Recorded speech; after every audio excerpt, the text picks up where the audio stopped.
Tolong sebutin sama aku tapi, adakah seri lain, misteri, psychological, suspense, yang gak pakai superpower, animenya termasuk long series, dan bisa bertahan begitu lama? Adakah selain Monster? この番組はご覧のスポンサーの提供でお送りします。 Karena saya senang mendengar speak. Jadi inilah saatnya, inilah waktunya setelah berbulan-bulan lamanya membuat kalian menanti. Diteror mau di kolom komentar IG, YouTube sampai di DM kapan bahas Monster. Inilah saatnya. Setelah aku selesai maraton ulang ini anime, menelaah dan menilai lebih dalam ini seri, aku sudah punya segudang topik-topik menarik untuk diskusi hangat yang pengen aku bicarakan ke kalian.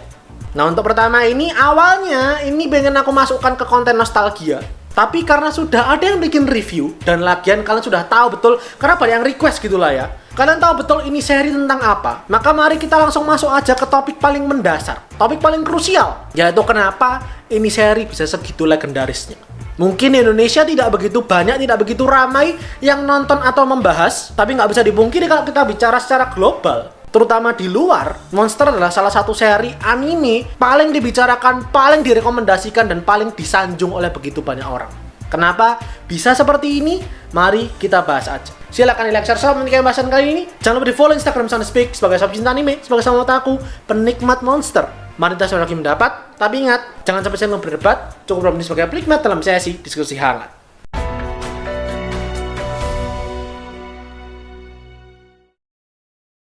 Sebuah anime dari 18 tahun yang lalu, tahun 2004. Mangganya bahkan rilis 28 tahun yang lalu di tahun 94. Sampai detik ini, seri Monster masih menjadi salah satu seri yang sangat melekat di kepala dan hati orang-orang.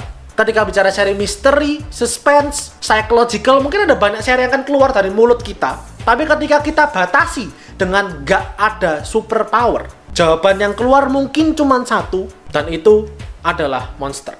Kenapa setelah sekian tahun lamanya, ini seri masih tidak terganti? Kenapa masih segitu ikoniknya? Jawabannya sebenarnya sudah aku bilang tadi secara nggak langsung. Kalau bisa aku simpulkan dalam satu frasa, dalam satu kalimat, Monster adalah sebuah anime, sebuah cerita fiksi yang tidak terasa fiktif. Ini satu kekuatan besar yang sangat amat susah dan jarang ditemukan di begitu banyak seri anime ataupun manga. Meskipun itu seri misteri gitulah ya, kadang kita bisa tahu, oh ini emang cerita fiksi nih, ini emang karangan orang.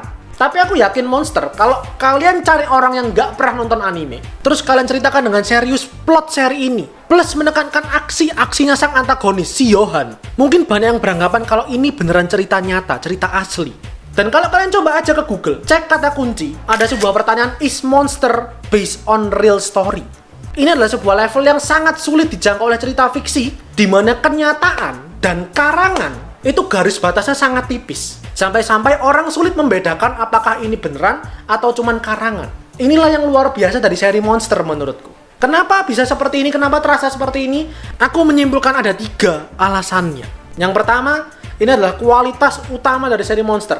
Benang merah cerita yang panjang tapi sangat indah. Sebuah cerita yang berangkat dari drama dalam sebuah rumah sakit di Jerman Barat. Sebuah cerita yang sebenarnya berangkat karena ada seorang dokter dari Jepang yang menganggap bahwa hidup manusia, nyawa manusia itu semua setara, semua sama. Terlepas dari apapun status mereka, mereka semua layak untuk diselamatkan. Mereka semua layak setara untuk diperjuangkan. Siapa yang menyangka bahwa kejadian inilah menjadi trigger, menjadi pemicu dari begitu banyak serangkaian cerita berdarah, gelap, berliku yang harus dihadapi oleh dokter Jepang ini yang bernama Kenzo Tenma.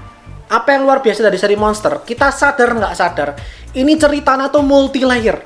Ceritanya tuh seakan-akan tidak berhubungan satu sama lain.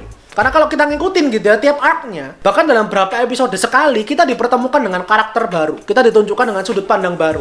Kita dibawa ke tempat baru. Kita kan di awal bertanya-tanya, mereka ini siapa? Hubungannya dengan cerita utama apa? Hubungannya dengan Tenma, dengan Johan apa? Semua terasa seperti kehidupan yang sangat berbeda dibandingkan cerita utama yang pengen diangkat sama seri Monster.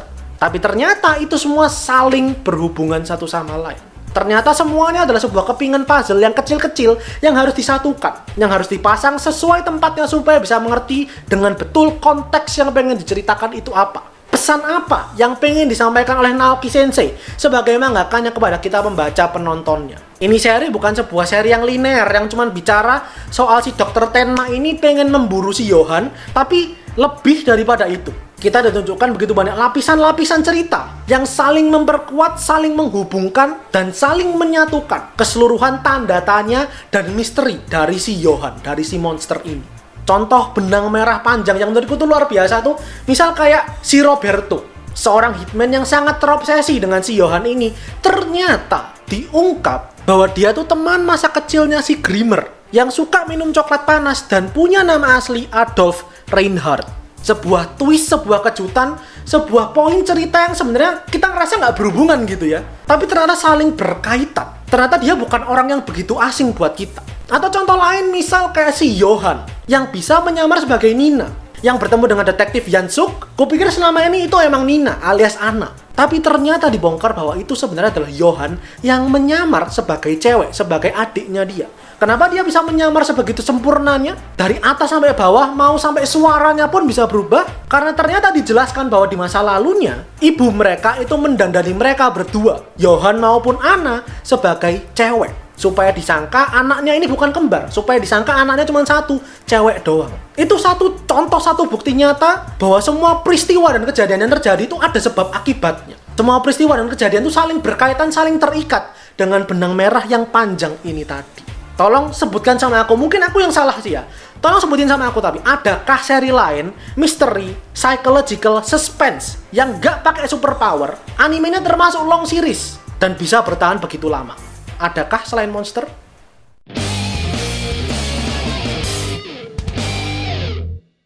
Alasan yang kedua adalah tentu karakternya. Hampir semua penulisan karakternya itu bagus-bagus. Mereka semua masuk ke dalam cerita memang karena ada tujuan, karena ada perannya. Seingatku hampir nggak ada karakter yang nggak kepake akhirnya. Yang masuk cuma jadi tim hore dan terbuang sia-sia. Dan ini tuh unsur penting, percaya nggak percaya. Kalau kalian ingat waktu aku ngebahas Mayoiga, di situ aku bilang, seri misteri itu punya ciri khas, karakter yang masuk ke dalam cerita itu pasti punya peranan. Bedanya dengan Mayoiga yang karakternya segitu banyak, tapi kayak belasan puluhan itu nggak penting semua ke dalam cerita utama, justru itu bakal merusak cerita. Karena kita nih sebagai pembaca, sebagai penonton, ketika urusannya itu dengan misteri, dengan tanda tanya, dengan pertanyaan, pasti kita fokusnya pengen menjawab, mengungkap misterinya ini. Kita nggak mau berurusan dengan hal yang di luar itu. Maka jangan masukkan karakter-karakter yang nggak penting, masukkan karakter-karakter yang nggak perlu ke dalam cerita. Dan itulah yang dilakukan dalam Monster. Di setiap arc-nya, di setiap episodenya. Kalau cuma karakter supporting, karakter pendukung, maka itulah perannya dia. Untuk menunjukkan bahwa Yohan itu adalah monster. Untuk membantu mengungkap misteri. Untuk membantu menambah ketegangan. Untuk membantu menambah kebingungan. Dan terlepas dari desainnya yang jujur, desainnya tuh kadang bikin aku agak bingung gitu ya. Karena semua kebanyakan pakai jas, mukanya juga muka-muka bule, Eropa semua gitu. Jadi kadang aku agak bingung kalau nggak disebut namanya secara langsung. Tapi terlepas dari desainnya itu, karakterisasi untuk setiap tokohnya, itu semua sangat sempurna untuk menghidupkan cerita. Dan ketika kita bicara karakter, tentu tidak lepas dari yang namanya Yohan Lippert. Nanti akan aku bahas lebih detail soal ini karakter, kita bedah, kita telisik lebih dalam. Tapi satu hal luar biasa yang pengen aku sampaikan, Yohan adalah seorang tokoh villain, seorang tokoh penjahat yang kemunculannya itu sangat minim. Dia nggak pernah secara gamblang ditunjukkan tujuannya itu apa. Nggak pernah diperlihatkan sisi jahatnya dia, misal dia merencanakan kejahatan itu seperti apa. Atau tindakan yang terang-terangan menunjukkan kalau dia itu penjahat, nggak pernah ditunjukkan. Dengan karisma dan kemampuan manipulasinya yang luar biasa, sepanjang cerita kita dibuat bertanya-tanya tentang sosok, motif, dan masa lalu dari sang monster Yohan Lippert ini. Dia selalu bergerak di balik bayang-bayang, bergerak tanpa terlihat, tanpa bukti, tanpa jejak. Dan bukankah itu satu hal yang luar biasa? Ketika seorang villain seakan-akan effortless, seakan-akan dia nggak perlu berjuang terlalu keras untuk menunjukkan, untuk beraksi sebagai bukti kalau memang dia adalah seorang antagonis. Dan bahkan yang luar biasa, dia begitu ikoniknya, begitu melekatnya, padahal karakternya begitu rumit dan jatah keluarnya bisa terbilang cukup jarang.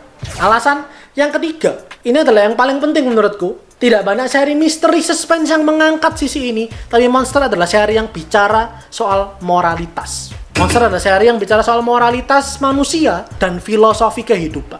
Poin utama sebenarnya dari seri ini itu adalah benturan gagasan, benturan ideologi Dari Dr. Tenma yang seorang altruis, orang yang sangat royal, sangat senang membantu orang lain, tangannya selalu terulur untuk membantu siapapun, menolong siapapun. Tapi di sisi lain, di seberangnya, ada kontranya. Orang yang tidak menghargai hidup sama sekali. Orang yang merasa kehidupan manusia tidak setara, kecuali dihadapkan dengan kematian.